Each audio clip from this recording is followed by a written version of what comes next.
I am at Whittle and Flame, which is in the Oxfordshire countryside, in Chipping-Norbury, Well, Cornbury Park. Cornbury Park, Yeah, yeah. Cornbury Park. So you might know. So from what I understand, it rather than it being a charcoal business, it's more of a forestry management Yeah, business. well, we've pretty much born out of the idea of properly monetising and managing British woodland and sequestering carbon out of the actual woodland. And instead of letting it just rot away, produce more and more methane, we're Yeah. actually giving it a value.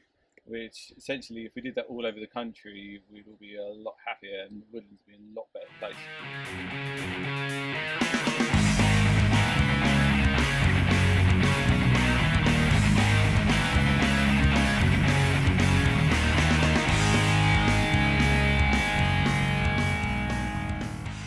There's some quite murky stuff happening in the world of charcoal. The charcoal in itself is quite has some quite murky ties. Yeah, So, essentially, it's a pretty awful business throughout the world.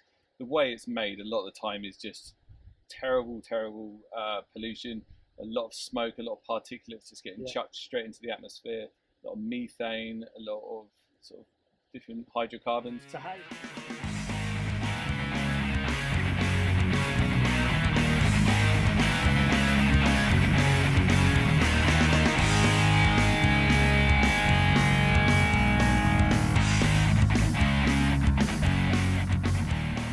So how does your process differ? I mean, you have the thermodynamic distillation, Thermal destructive distillation. Yeah. So how is that different to what normally happens? Well, we've actually designed our own process, which Yeah. is a smokeless kiln.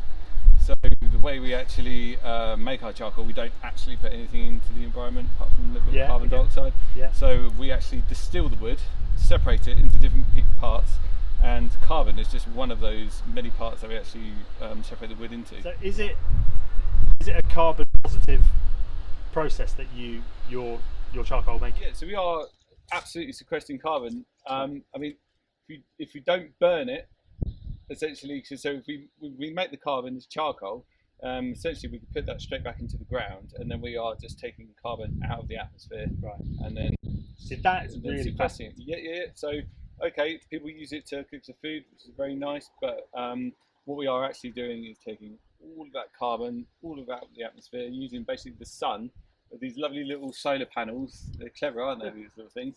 And then this just gives us the carbon that we can sequester straight into our kilns, and then we just create kilos and kilos and kilos of that carbon.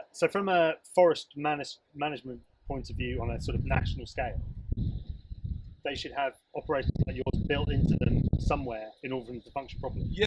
Essentially, our kilns are actually designed that they could be used on estates. They're really small. They're not huge, great big, colossal things. So you could actually any thinning, any management you do on an estate, you could actually have one of our systems, and then just take all of the thinning that you have to do, because all woodlands need to be managed. Yeah. And then actually just sequester that into carbon, and then you can use that. Put that straight back into your soil as biochar. Yeah. You can use some of the other products as fertilizers. You can use some of the other ones to create energy, to create electricity. So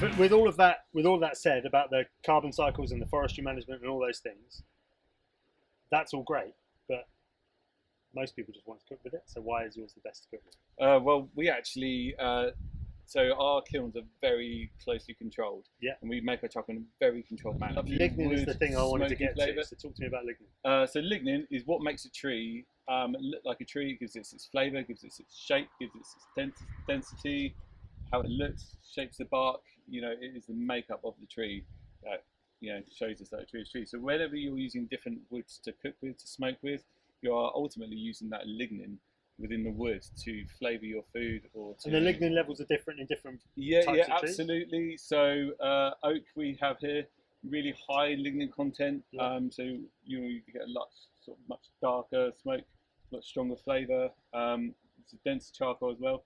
So and denser wood for that matter. Yeah. So most charcoals, when they're made at big high temperatures, and Yeah. they don't actually manage to retain that lignin within their charcoal. But with our charcoal, you actually even get smoke ring on your food just from the charcoal. It's quite incredible.